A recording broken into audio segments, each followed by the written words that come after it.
नमस्कार प्रिय भक्तों, स्वागत है आप सभी का आपके अपने चैनल भक्ति सागर में। प्रभु मुझे सहारा है तेरा, जग के पालनहार। कार्तिक मास महात्म्य की कथा करो विस्तार। कार्तिक मास कथा 5वां अध्याय। राजा प्रभु बोले, हे नारद जी, आपने कार्तिक मास में स्नान का फल कहा, अब अन्य मासों में विधि पूर्वक स्नान करने की विधि, नियम और उद्यापन की विधि बतलाइए। देव ऋषि नारद ने कहा, हे राजन, आप भगवान विष्णु के अंश से उत्पन्न हुए हैं, अतः ये बात आपको ज्ञात ही है। फिर भी आपको तथाचित विधान बतलाता हूँ। अश्विन माह के शुक्ल पक्ष की एकादशी से कार्तिक के व्रत करने चाहिए। ब्रह्म मुहूर्त में उठकर जल का पात्र लेकर गांव से बाहर पूर्व अथवा उत्तर दिशा में जाना चाहिए। दिन में या सायकाल में कान में जनेऊ चढ़ाकर, पृथ्वी पर घास बिछाकर, सिर को वस्त्र से ढककर, मुंह को भली भांति बंद करके, थूक व सांस को रोककर मल मूत्र का त्याग करना चाहिए। उसके बाद जो मनुष्य मुख शुद्धि नहीं करता, उसे किसी भी मंत्र का फल प्राप्त नहीं होता। अतः दांत और जीभ को पूर्ण रूप से शुद्ध करना चाहिए और इस मंत्र का उच्चारण करते हुए दांतुन तोड़नी चाहिए। हे वनस्पति, आप मुझे आयु, कीर्ति, तेज, प्रज्ञा, पशु संपत्ति, महाज्ञान, बुद्धि और विद्या प्रदान करें। इस प्रकार उच्चारण करने वृक्ष से 12 अंगुल की दांतुन ले। दूध वाले वृक्षों से दांतुन नहीं लेनी चाहिए। इसी प्रकार कपास, कांटेदार वृक्ष तथा जले हुए वृक्ष से भी दांतुन लेना मना है। जिससे उत्तम गंध आती हो, जिसकी टहनी कोमल हो, ऐसे ही वृक्ष से दंत धावन ग्रहण करना चाहिए। प्रतिपदा, अमावस्या, नवमी, छठी, रविवार को चंद्र तथा सूर्य ग्रहण में दांतुन नहीं करनी चाहिए।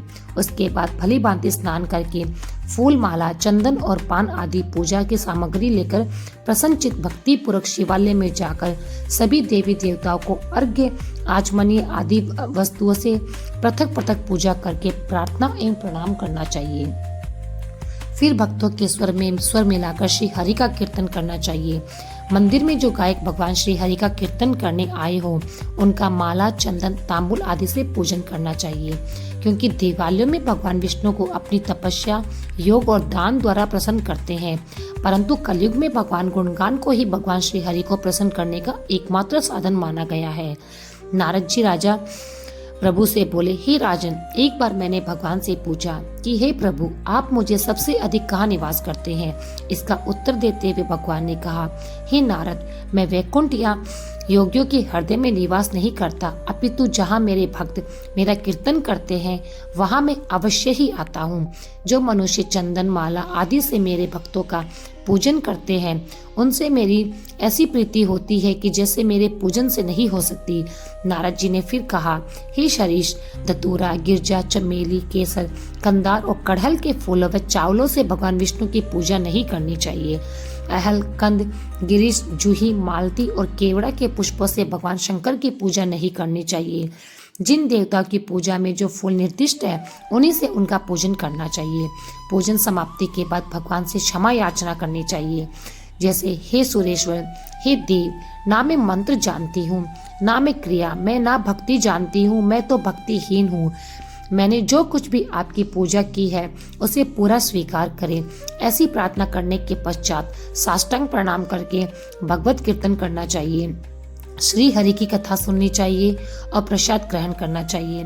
जो मनुष्य उपरोक्त विधि के अनुसार कार्तिक व्रत का अनुष्ठान करते हैं, वे जगत के सभी सुखों को भोगते हुए अंत में मुक्ति को प्राप्त होते हैं।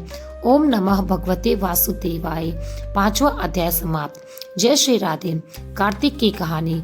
2 सास बहुएं थी। कार्तिक मास आया तो सास बोली, मैं कार्तिक स्नान के लिए तीर्थ जाना चाहती हूँ। बहू बोली, मैं भी चलूंगी। सास बोली, अभी तू छोटी है, अभी मुझे जाने दे।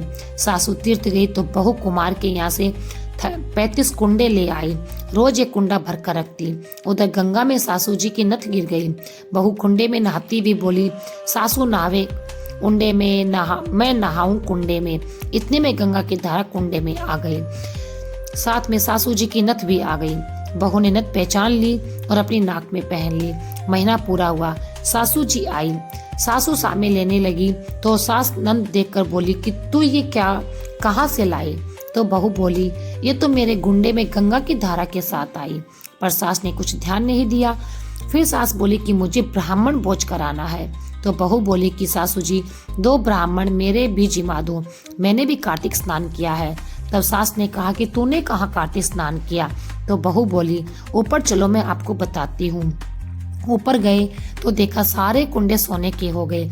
बहू बोली, मैं रोज कुंडा भर कर रखती और सुबह जल्दी उठकर नहाती और उल्टा करके रख देती।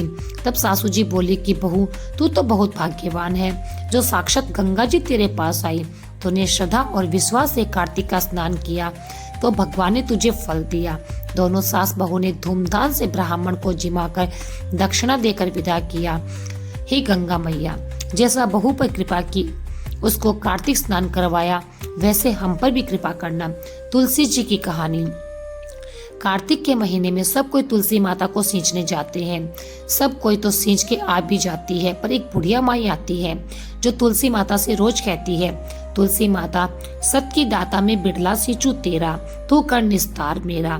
तुलसी माता, अड़वा दे लड़वा दे, पीताम्बर की धोती दे, मीठा मीठा ग्रास दे, बैकुंठ का वास दे, चटके की चाल दे, पटके की मौत दे, चंदन का काट दे, झालर की झनकार दे, साईं का रास दे, दाल भात का जीवन दे, 11 का दिन दे, कृष्ण का कांदा दे। इतनी बात सुनकर तुलसी माता सूखने लगी। भगवान श्री हरि ने पूछा कि तुम्हारे पास तो इतनी औरतें आती है जो तुम्हें जिमाती है, गीत गाती है, तो भी तुम कैसे सूखने लगी? तुलसी माता ने कहा कि एक बुढ़िया माई आती है जो रोजाना इतनी बात कहकर चली जाती है। मैं और तो सब कुछ दे दूंगी उसको, पर आप कृष्ण जी का कांदा कहाँ से दूंगी? थोड़े दिन बाद बुढ़िया माई मर गई। सब कोई उसको उठाने लगे, पर वह इतनी भारी हो गई कि उठे नहीं उठे। सब कोई कहने लगे कि पाप के घाट की माला फिरती थी जिससे इतनी भारी हो गई। भगवान बूढ़े ब्राह्मण का रूप धारण करके आए। सबसे पूछने लगे कि इतनी भीड़ क्यों हो रही है? सब बोले, एक बुढ़िया माई मर गई है, पापनी थी इसलिए किसी से उठती नहीं है। तब भगवान बोले कि इसके कान में मुझे एक बात कहने दो तो शायद ये उठ जाएगी। सबने कहा, तू भी अपने मन की निकाल ले। भगवान ने जाकर उसके कान में कहा, बुढ़िया माई, तू बिरला सींचे मेरा, मैं करूँ निस्तारा तेरा। बुढ़िया माई अड़वा ले, गड़वा ले, पीताम्बर की धोती ले, पटके की मोद ले, मीठा मीठा ग्रास ले, बैकुंठ का वास ले, चटके की चाल ले, चंदन का गाट ले और झालर की झनकार ले, साई का रास ले, दाल भार का जीमण ले, कृष्ण का कांधा ले। इतना सुनते ही बुढ़िया माई हल्की हो गई। भगवान उसे कंधे पर ले गए और उसकी मुक्ति हो गई। हे तुलसी माता, जैसी मुक्ति आपने उस बुढ़िया माई की करी वैसे ही हमारी करियो। जैसे कांधा उसको दिलवाया वैसे ही कांधा हमको दिलवाइयो। इसके बाद सुनते हैं पीपल पथवारी की कहानी। एक गुजरी थी, उसने अपनी बहू से कहा कि तू दूध दही बेच के आ। वे बेचने गई तो रास्ते में औरतें पीपल पथवारी सींच रही थी। उनको सींचता देखकर बहू ने कहा कि तुम ये क्या कर रही हो? औरतें बोली, हम तो पीपल की पथवारी सींच रही है, इससे अन्न और धन होता है, 12 वर्ष का बिछड़ा हुआ पति मिल जाता है। बहू बोली, ऐसी बातें तो तुम तो पानी से सींचती हो, मैं तो इन्हें दूध से सींचूंगी। अब तो गुजरी बहू रोजाना दूध दही बेचने ही नहीं जाती, वह रोजाना दूध तो पीपल में और दही पथवारी में सींचती। सास दूध दही का दाम मांगती तो कह देती कि महीना पूरा हो जाएगा तब वे दे देंगी। कार्तिक का महीना पूरा हो गया, पूनम का दिन आ गया। बहू पीपल पथवारी के पास जाकर बैठ गई। पथवारी ने पूछा कि तुम मेरे पास क्यों बैठी है? तब बहू बोली, सासु दूध दही का दाम मांगेगी। पीपल पथवारी बोली कि मेरे पास तो दाम है नहीं, ये बड़ा ठिंठा पान का पतूरा है, इसको ले जा। बहू ने वही ले जाकर कोठारी में रख दिया और डर के मारे ओढ़कर चद्दर सो गई। सासू बोली कि बहू पैसे ला। बहू बोली कि कोठारी में रखा है। सासू ने कोठारी खोल के देखी तो हीरा मोती जगमगा रहे हैं। सासू बोली कि बहू इतना धन कहाँ से लेकर आई? बहू ने आकर देखा तो सच्ची में ही धन का भरा हुआ पड़ा है। बहू ने सासू को सारी बात बता दी। सास ने कहा कि अब की कार्तिक में मैं भी पथवारी सींचूंगी। कार्तिक आया, सास दूध दही बेचकर आ जाती और हांडी धोकर पीपल बावरी में चढ़ा देती।